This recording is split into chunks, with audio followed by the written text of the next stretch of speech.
చివరికి భార్యాభర్తలు మాట్లాడుకుంటుంటే కూడా ఏం మాట్లాడుకుంటున్నారో ఫోన్లలో వినేటోని ఏమనాలయ్యా, చేత్తో కొట్టాలన్నా రబ్బర్ చెప్పుతో కొట్టాలన్నా మీరు ఒక్కసారి ఆలోచన చేయండి.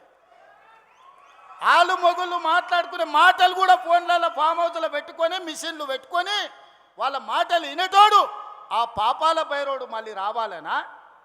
పరీక్షలు పెట్టి క్వశ్చన్ పేపర్లు అమ్ముకొని వేల కోట్ల రూపాయలు సంపాదించుకున్నాడు మళ్ళీ రావాలనా? కాళేశ్వరం పేరు మీద 1,00,000 కోట్లు గోదావరిలో కలిపిన దుర్మార్గుడు ఆ పాపాల బైరోడు మళ్ళీ తిరిగి రావాలనా? పేదోళ్లకు రేషన్ కార్డులు అడిగితే పోలీస్ స్టేషన్లో పెట్టించి కొట్టించినోడు మళ్ళీ రావాలనా? 10 ఏళ్ళు మా కాంగ్రెస్ పార్టీ కార్యకర్తలను రాసి రంపాన పెట్టి అక్రమ కేసులు పెట్టి ఆస్తులు కొల్లగొట్టి కొంతమంది ప్రాణాలను హరించినందుకు మళ్ళీ పాపాల బైరోడు రావాలనా? దేనికోసం రావాలి ఆలోచన చేయండి మిత్రులారా. ఇవాళ మీరు అడిగిందల్లా చేసినాం, శాయశక్తుల ప్రయత్నం చేసినాం. ఒకవేళ చెయ్యకపోయినా మీ మీద ఎవరి మీద నన్నా వాళ్ళ మీద అవతలోళ్ళ మీద ఇవతలోళ్ళ మీద ఏమన్నా అక్రమ కేసులు పెట్టుడు కానీ లేకపోతే వాళ్ళని ఏమన్నా ఇబ్బంది పెట్టుడు కానీ జరిగిందా? మరి పాపాల బైరోడు ఎందుకు రావాలని నేను అడుగుతున్నా. అందుకే మిత్రులారా ఇవాళ ఒక్కటే ఆలోచన చేయండి.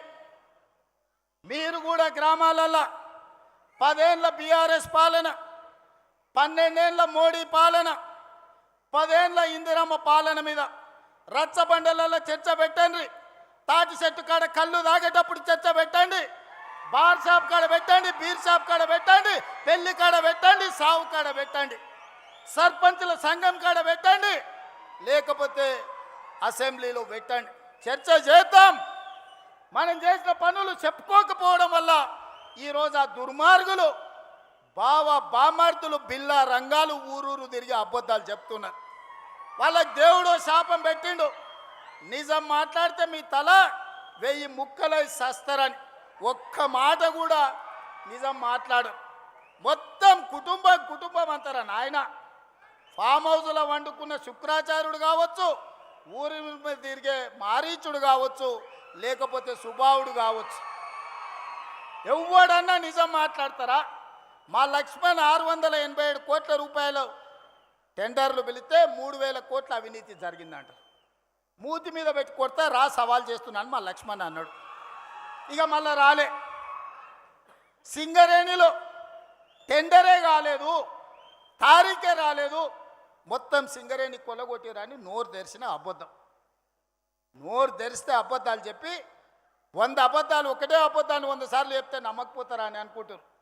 కానీ మీ జాతకం మీ మొత్తం నరాన తెలంగాణ ప్రజలకు తెలుసు.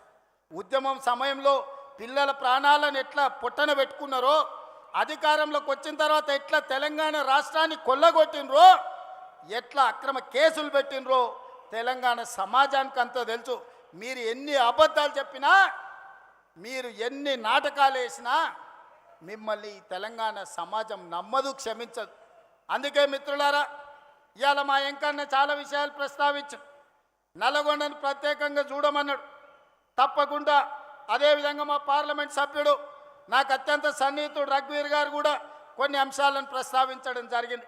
వాటన్నిటిని తప్పకుండా మా అధికారులకు ఆదేశాలు ఇచ్చి ఆ పనులను ఏ విధంగా ముందుకు తీసుకెళ్లాలనో 100% ప్రయత్నం చేస్తాం. కానీ చివరిగా మీకు ఒక్క మాట ఇవ్వదలుచుకున్నా. మళ్ళొచ్చే ఎన్నికల లోపల ఎస్ఎల్బిని పూర్తి చేసి కృష్ణానది జలాలను నల్లగొండ నేల మీద పారిస్తా, మీ పంటలు పండించే విధంగా 100% ఎస్ఎల్బిసిని పూర్తి చేయడమే కాదు, డిండి ప్రాజెక్టును పూర్తి చేయడానికి సంపూర్ణంగా నేను సహకారం అందిస్తా. నా జీవిత లక్ష్యం ఒక్కటే, మూసీ నది ప్రక్షాళన. మోడీ సబర్మతి కాదు, ఢిల్లీ యమునా కాదు, యోగి గంగా నది కాదు. ఈ దేశానికి ఎవడు వచ్చినా మూసీ నది ప్రక్షాళన చూడడానికి రావాలి. దేశానికి తలమానికంగా మూసీ నది ప్రక్షాళన చేస్తా. మా చామల కిరణ్ రెడ్డి ఏదైతే కోరుకుంటుండో ఆయన పార్లమెంట్లో, ఈ మూసీ కంపు నుంచి, కాలుష్యం నుంచి నల్లగొండ బిడ్డలకు విముక్తి కలిగించే బాధ్యత నాది. ఒట్టేసి చెప్తున్నా, మూసీ పూర్తి చేస్తా. ఎవడు వచ్చినా, ఎవడు అడ్డం పడ్డా ఎవడు ఆత్మహత్య చేసుకున్నా మూసీలేసి తొక్కుతా, మూసీ నది ప్రక్షాళన చేస్తా. ఎవడెవడైతే మాట్లాడుతుండో రాసుకోండి. 94 నుంచి 2004 2 సార్లు టీడీపీ, 2004 నుంచి 2014 2 సార్లు కాంగ్రెస్, 2014 నుంచి 2024 వరకు 2 సార్లు బీఆర్ఎస్. ఇవాళ నేను చెప్తున్న ఈ వేదిక మీద నుంచి నల్గొండ బిడ్డల ఆశీర్వాదంతో, మీ ఉత్సాహంతో 2024 నుంచి 2034 వరకు 3 రంగుల జెండా ఎగురుతుంది. తెలంగాణ ప్రజల ఆకాంక్షలు తీరుస్తుంది. ప్రజా పాలన ప్రజల ఉనికిని మనుగడను కాపాడుతుంది. ఇదే నా మాట. మీరు అండగా నిలబడండి సోదరులారా. 10 ఏళ్ళు వెనక్కి తిరగకుండా తెలంగాణ రాష్ట్రాన్ని దేశంలోనే నెంబర్ 1గా తీర్చిదిద్దుతా. మీరందరూ అండగా ఉంటారా? మీరందరూ అండగా ఉంటారా? మీరందరూ అండగా ఉంటారా? మీరందరూ అండగా ఉంటారా? ఆ పక్క గ్రౌండ్లో ఉన్న మా అక్కల్ని కూడా అడుగుతున్నా, అండగా ఉంటామన్న వాళ్ళందరూ సై పాకెత్తి పిడికెళ్ళి బిగించండి.